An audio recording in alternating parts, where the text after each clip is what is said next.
Anton, Corneal, Technical Director of Trinidad and Tobago Football Federation. Anton, maybe you need to tell the public a bit of your background in the football. Well, of course, I'm the Technical Director of Trinidad and Tobago. I've been involved for the last 9 years with the development of the game here, and always nice to see players that have come through the system now into the national program. That's been one of the goals, to be able to develop the homegrown player and see them now playing at the top level, and a lot of them actually playing at some of the highest levels in the world. Some are in Belgium, some in Turkey, one's in Kazakhstan, and we have some playing in the US also, and probably about 8-9 of them in the senior national team. So I think we are now starting to bear some of the fruits. In terms of the coaching capacity as a technical director, you've been under quite a few national coaches in the past few years. You want to elaborate or comment on the experience game? Of course it was experience, just working with Maturana, Leo Benato, Wim Rice-Bergen, Otto Fitzner, listening to different opinions, how they solve problems, and even though it's the same game, sometimes they have different approach to how they prepare for games. It was a great experience, and just working in general with them, hearing their thoughts, and when they talk about players, they talk about meshing players together, and even though styles would have been different because one was from Germany, one was from Holland, two was from Holland, and then we had one from South America.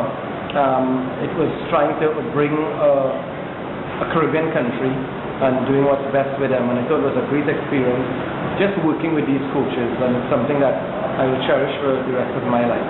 Well, I know you're going to cherish this, but right now you are being called upon as the technical director to do a reorg. You have an advisory committee, a tentative advisory committee. How you have a vision in terms of how you're going to bring this thing together? Well, the more information, the better. And when you have a committee that brings information to you and have different ideas, it's going to keep opening my mind to what's best for our country. We've had a direction that we've been moving in the last, as I said, 8 years, and information from the outside, somebody looking in, will see things differently to us inside. So we'll always welcome that type of information. In terms of the individuals, did you have input in the individuals?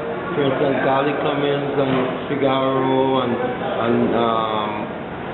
De Leon, did you have any input in that, or that was solely Mr. Key?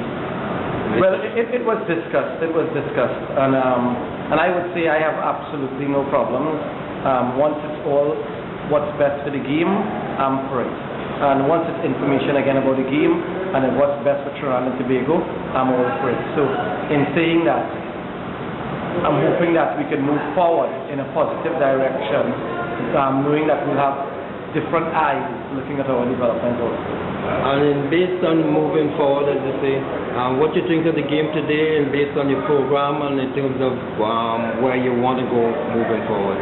Well, I thought it was a good opportunity for us to see some of the foreign players we have not seen for a while playing in the Trinidad and Tobago colours, how they will mesh with pretty much new group of players, a young group of players, and there was a lot of positive coming out of that game.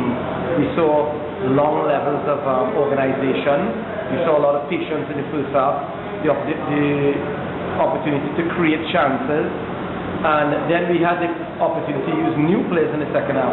Actually, some of them would have been going on the field. Cleon John, the goalkeeper, I don't think he has been in the field for a very long time.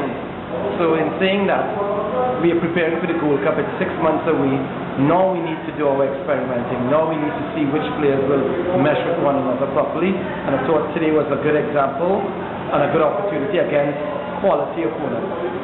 Okay, so we can look forward to a better effort and more cohesion and chemistry in the team for the Gold Cup?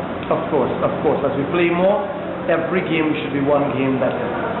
And for people in North America, could we rest assured that Trinidad and Tobago football is back on the up and up? Well, of course. I think just you look at the Caribbean Cup results, getting to the final, and then you look at some of the teams that did not get to the final, and doing it also with pretty much 90% of a local team, and now seeing a good performance against Peru, who's pretty much ranked, I think, 34th in the world. against our 68. You know, we were able to stay in that game all game. So I think there's a lot that we could look forward to. Okay, thank you.